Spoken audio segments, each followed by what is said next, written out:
ఇక్కడున్న మీ అందరికీ నేను స్పష్టంగా 2-3 విషయాలు తలచడానికి చెప్పుకునేదానికి ఇక్కడ వచ్చిన. మొదటిది,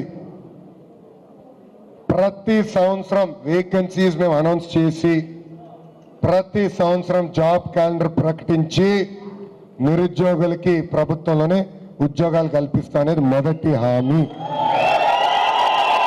రెండవది, యువత మేనిఫెస్టో సింగిల్ పేజ్ తొందరలోనే విడుదల చేయబోతున్నాం. ఆ మేనిఫెస్టోలో ప్రైవేట్ మరియు ప్రభుత్వ స్వయం ఉపాధి ద్వారా ఎంతమందికి మేము ఉద్యోగాలు కల్పిస్తాం, ఎలా కల్పిస్తాం కూడా చాలా స్పష్టంగా ఆ మేనిఫెస్టోలో మేము పేర్కొనటం జరుగుతుంది. అంతేకాకుండా మొత్తం ఇంజనీరింగ్ కరికులంని ప్రక్షాళన చేయాలి. మీరందరూ కష్టపడి 4 సంవత్సరాలు ఇంజనీరింగ్ చేసి మళ్ళీ అమీర్పేటలో ట్రైనింగ్కి వెళ్తున్నారు, అవునా కదా?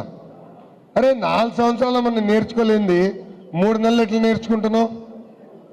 3 నెలలు ఎట్లా నేర్చుకుంటున్నాం అంటే మొత్తం కోర్సెస్ మార్చాల. అది కూడా మేము ప్రక్షాళన చేస్తాం.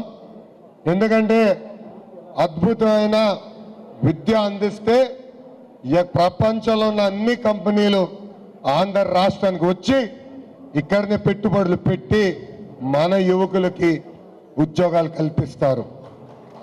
ఇది కూడా ఆ యువత మేనిఫెస్టోలో రూపొందిస్తాం.